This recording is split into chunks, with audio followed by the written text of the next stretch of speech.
Good morning dear student. આપણે પાછલા વિડીયોમાં ગુજરાતી વિષયની ધોરણ 7ની પાઠ્યપુસ્તકમાં આપવામાં આવેલો પાઠ 6 નર્મદા મૈયાનો અભ્યાસ કર્યો હતો. આજે આપણે ત્યાર પછીનું જે કાવ્ય છે અલ્લક દલ્લક, કાવ્ય નંબર 7 અલ્લક દલ્લક, જેના લેખક છે બાલમુકુંદ દવે, અને આ કાવ્યનો સાહિત્ય પ્રકાર છે ઉર્મી ગીત. આ એવું ગીત છે કે જે બાળકોને ગાવું ગમે. એમાં પ્રાસ, ઢાળ તેમજ શબ્દ જે છે એ બધા નોંધપાત્ર છે. આ કાવ્યની અંદર રાસલીલાના પ્રસંગનું વર્ણન કરવામાં આવ્યું છે, જેમાં ભગવાન શ્રી કૃષ્ણ અને રાધા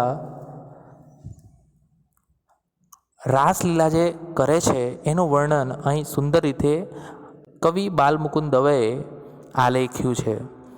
તો આજે આપણે આ અલ્લક દલ્લક કાવ્યની સમજૂતી મેળવવાની છે.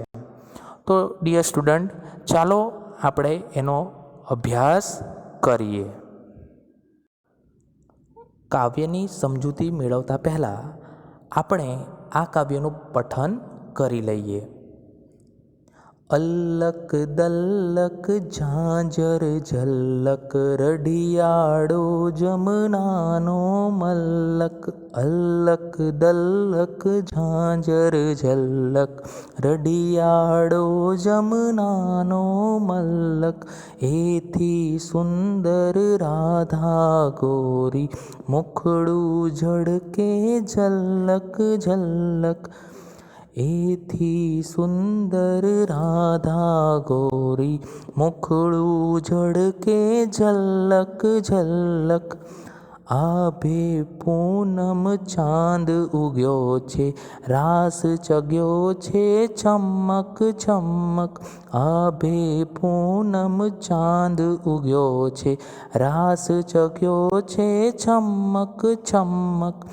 ગોપી ભેળો કાન ઘૂસ્યો છે, ઢોલક વાગે ઢમક ઢમક. ગોપી ભેળો કાન ઘૂસ્યો છે, ઢોલક વાગે ઢમક ઢમક. રાધિકાનો હાર તૂટે છે, મોતી ચળકે ચલ્લક ચલ્લક.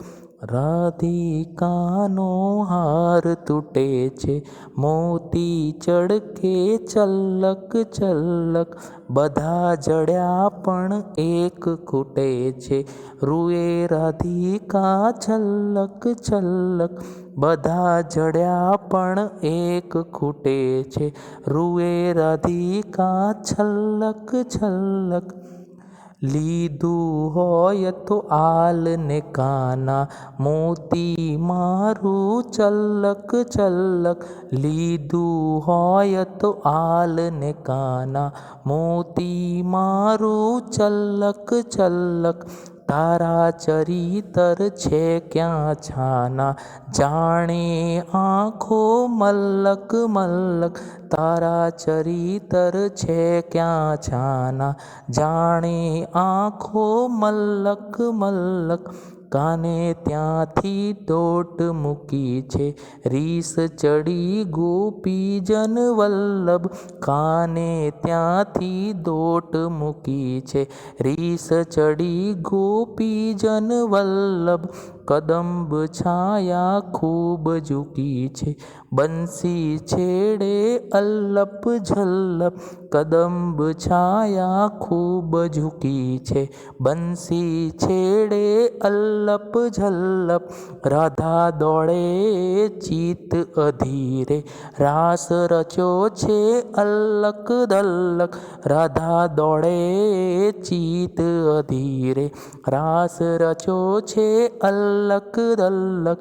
સૂર વણાએ ધીરે ધીરે, ઉર તણાએ પલ્લક પલ્લક, સૂર વણાએ ધીરે ધીરે, ઉર તણાએ પલ્લક પલ્લક, અલ્લક દલ્લક ઝાંઝર ઝલ્લક, રઢિયાળો જમનાનો મલ્લક, અલ્લક દલ્લક ઝાંઝર ઝલ્લક, રઢિયાળો જમનાનો મલ્લક, એથી સુંદર રાધા ગોરી, મુખડું ઝળકે ઝલ્લક ઝલ્લક, એથી સુંદર રાધા ગોરી, મુખડું ઝળકે ઝલ્લક ઝલ્લક.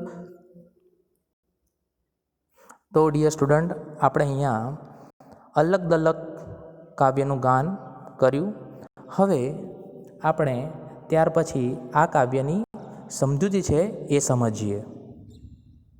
તો હવે આપણે આ કાવ્યની સમજૂતી મેળવીએ. ભગવાન શ્રી કૃષ્ણને રાસલીલા કરવી ખૂબ ગમતી, એટલે નવરાત્રિના 9 દિવસ આ રાસલીલા છે એ ચાલતી, અને ભગવાન શ્રી કૃષ્ણ સાથે રાધા મદમસ્ત બનીને આ રાસલીલાનો આનંદ છે એ બધી ગોપીઓ સાથે મળીને માણતી. તો જોઈએ કાવ્યની સમજૂતી. અલ્લક દલ્લક ઝાંઝર ઝલ્લક, રઢિયાળો જમનાનો મલ્લક. અલ્લક દલ્લક એટલે કે બાળકોની એક રમત, પણ અહીંયા આપણે રાસલીલા એટલે કે ગરબા છે એની વાત કરવામાં આવી છે. એટલે કે અહીં કવિ બાલમુકુંદ દવે કહે છે કે અલ્લક દલ્લક ઝાંઝર ઝલ્લક, રઢિયાળો જમનાનો મલ્લક. એટલે કે ઝાંઝર એટલે કે પગમાં પહેરવાનું એક આભૂષણ, રઢિયાળો જમનાનો મલ્લક એટલે કે ખૂબ જ સુંદર છે. જમના એટલે કે યમુનાનો, મલ્લક એટલે પ્રદેશ, એટલે કે રઢિયાળો એટલે કે ખૂબ સુંદર યમુનાનો પ્રદેશ છે. પછી આગળ લેખક કવિ છે કહે છે એથી સુંદર રાધા ગોરી, મુખડું ઝળકે ઝલ્લક ઝલ્લક. એટલે કે રઢિયાળો જે યમુનાનો પ્રદેશ છે, સુંદર યમુનાનો પ્રદેશ છે, એના કરતાં પણ વધારે સુંદર રાધા ગોરી છે. અને એનું મુખડું એટલે કે મુખ, ઝળકે એટલે કે ચળકે છે, ઝલ્લક ઝલ્લક એટલે કે મુખડું છે એમનું એ ચમકે છે. આગળ કહે છે કવિ, આભે પૂનમ ચાંદ ઉગ્યો છે. આભ એટલે કે આકાશ, એટલે કે આકાશમાં પૂનમનો ચાંદ ઉગ્યો છે. રાસ ચગ્યો છે છમ્મક છમ્મક, એટલે પૂનમની અજવાળી જે રાત છે એ રાતે ચાંદ છે એ આકાશમાં ઉગ્યો છે. અને રાસ એટલે કે જે આ રાસલીલા છે એ ખૂબ સારી રીતે જે ખેલૈયાઓ છે એ રમી રહ્યા છે. કેવી રીતે? છમ્મક છમ્મક, ગોપી ભેળો કાન ઘૂસ્યો છે. એટલે કે ગોપીઓ છે બધી જે યમુનાના પ્રદેશની, એ ગોપીઓ સાથે કાન એટલે કે ભગવાન શ્રી કૃષ્ણ પણ એમની સાથે આ રાસ કરવા માટે અંદર આવ્યા છે. અને ઢોલક વાગે ઢમક ઢમક. કવિ કહે છે કે આ રાસલીલામાં છે એ ઢોલક છે, એ ઢોલક ઢમક ઢમક વાગી રહ્યો છે. આગળ કવિ કહે છે રાધિકાનો હાર તૂટે છે, મોતી ચળકે ચલ્લક ચલ્લક. એટલે કે રાસલીલા રમતા રમતા રાધિકા એટલે કે રાધા છે એ રાધાનો હાર શું થઈ જાય છે? તૂટી જાય છે. અને બધા મોતીઓ છે એ બધા શું થઈ જાય છે? નીચે પડી જાય છે. મોતી ચળકે ચલ્લક ચલ્લક એટલે કે રાધિકાનો હાર તૂટતા બધા જે મોતીઓ છે એ નીચે જમીન ઉપર વેરાઈ જાય છે. અને બધા મોતીઓ છે એ આસોની આ જે અજવાળી રાત છે એ અજવાળી પૂનમની રાતે આ જે મોતીઓ નીચે પડતા બધા ચળકી રહ્યા છે. કેવી રીતે? તો ચલ્લક ચલ્લક. બધા જડ્યા પણ એક ખૂટે છે, રૂએ રાધિકા છલ્લક છલ્લક. હવે રાધિકાનો હાર તૂટતા આ જે મોતીઓ છે એ જે બધા નીચે વેરાયા હતા એ બધા જ મોતીઓ પાછા મળી જાય છે. પણ આ મોતીઓમાંથી એક મોતી છે એ હજુ જડતો એટલે કે મળતો નથી. એના કારણે રાધિકા છે એ રડી રહી છે. રાધિકા શું કરી રહી છે? રડી રહી છે કે મારા બધા મોતીઓ મળી ગયા, જે બધા મોતીઓ જે નીચે વેરાયા હતા એ બધા મળી ગયા, પણ એક હજુ પણ ખૂટે છે. એટલે રાધિકા છે એ રડવા લાગે છે. આગળ રાધિકા કહે છે, લીધું હોય તો આલને કાના, મોતી મારું ચલ્લક ચલ્લક. એટલે રાધિકા કહે છે ભગવાન શ્રી કૃષ્ણને કે જે મારો હાર તૂટી ગયો છે એમાંથી એક મોતી હજુ જડતો નથી. જો તે મારા હારનું મોતી લીધું હોય તો એ ચળકતું મોતી છે એ તું મને પાછું કરી દે. તારા ચરિત્ર છે ક્યાં છાના, જાણે આંખો મલ્લક મલ્લક.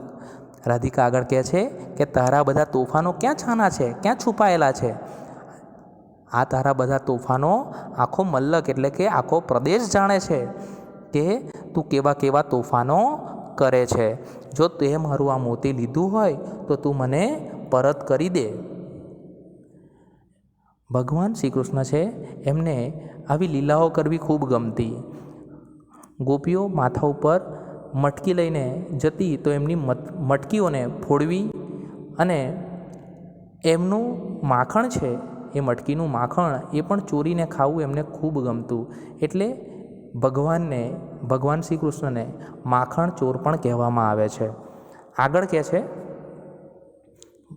કવિ બાલમુકુંદ દવે, કાને ત્યાંથી દોટ મૂકી છે. કાને ત્યાંથી એટલે કે ભગવાન શ્રી કૃષ્ણએ ત્યાંથી દોટ મૂકી એટલે કે દોડ્યા. રીસ ચડી ગોપીજન વલ્લભ. ભગવાન ઉપર આવો આક્ષેપ કરતા એમને રીસ ચડી એટલે એમને થોડો ગુસ્સો આવ્યો. ગોપીજન વલ્લભ એટલે કે ગોપીઓના વાલા કૃષ્ણ. એટલે ગોપીઓના જે વાલા કૃષ્ણ ભગવાન છે એમને હવે રીસ ચડી અને એમને ત્યાંથી દોટ મૂકી એટલે કે ત્યાંથી એ દોડ્યા. કદંબ છાયા ખૂબ ઝૂકી છે. કદંબ એટલે કે એક વૃક્ષ. કદંબની જે છાયા છે એ ખૂબ ઝૂકી છે. બંસી છેડે અલ્લપ જલ્લપ. એટલે ભગવાન શ્રી કૃષ્ણ છે રીસ ચડતા કદંબ વૃક્ષની છાયામાં જઈ ત્યાં શું કરે છે? બંસી એટલે કે વાંસળીનો રાગ છે એ વગાડે છે. ત્યાં વાંસળી વગાડે છે. આગળ કવિ બાલમુકુંદ દવે કહે છે, રાધા દોડે ચિત અધીરે. હવે આ વાંસળીનો સૂર વાગતા જ રાધા છે એ અધીર બનીને ઉતાવળી બનીને શું કરે છે? આ સૂર વાગતાની સાથે ત્યાંથી દોડે છે. ચિત્ત અધીરે એટલે મન છે એમનું જે ચિત્ત છે એ હવે અધીર બન્યું છે. દૂરથી આવો આછો પાતળો જે અવાજ છે વાંસળીના સૂરનો એ સંભળાઈ રહ્યો છે અને આ સાંભળીને રાધા છે એ શું કરે છે? ત્યાંથી અધીર ચિત્તે દોડે છે. સૂર વણાએ ધીરે ધીરે ઉર તણાએ પલક પલક. એટલે કે આ સૂર છે એ ધીરો ધીરો શું થઈ રહ્યો છે? એમના કાનોમાં સંભળાઈ રહ્યો છે. ઉર એટલે હૃદય અને તણાઈ એટલે તણાવું. કે આ સૂર વાગતા રાધિકાનું જે દિલ છે એ ભગવાન શ્રી કૃષ્ણ તરફ શું કરી રહ્યું છે? ખેંચાઈ રહ્યું છે. આગળ કહે છે કવિ, અલ્લક દલ્લક ઝાંઝર ઝલ્લક, રઢિયાળો જમનાનો મલ્લક. કહે છે આ જે બાળ રમત છે એટલે કે રાસલીલા છે એમાં ઝાંઝર શું થયા છે? વાગી રહ્યા છે. રઢિયાળો જમનાનો મલ્લક, સુંદર મજાનો આ યમુનાનો પ્રદેશ છે, પણ આ પ્રદેશ કરતાં પણ સુંદર કોણ છે? રાધા ગોરી. એટલે કહે છે કવિ, એથી સુંદર રાધા ગોરી, મુકડું ઝળકે ઝલ્લક ઝલ્લક. આનાથી પણ વધારે સુંદર કોણ છે? રાધા ગોરી છે. અને એનું જે મુખડું એટલે કે મુખ છે એ શું થઈ રહ્યું છે? ચળકી રહ્યું છે. કેવું? ઝલ્લક ઝલ્લક. તો ડિયર સ્ટુડન્ટ, અહીંયા છે એ કાવ્ય 7 અલ્લક તલ્લક પૂર્ણ થાય છે. આ પાઠ ફક્ત વાંચન માટે છે. આ પાઠના પ્રશ્નો પરીક્ષામાં પૂછાવાના નથી. એના કારણે તમને આ કાવ્યની PDF ફાઇલ મોકલવામાં આવશે નહીં, જેની તમારે નોંધ લેવાની છે. ડિયર સ્ટુડન્ટ, આજના માટે આટલું જ. આભાર.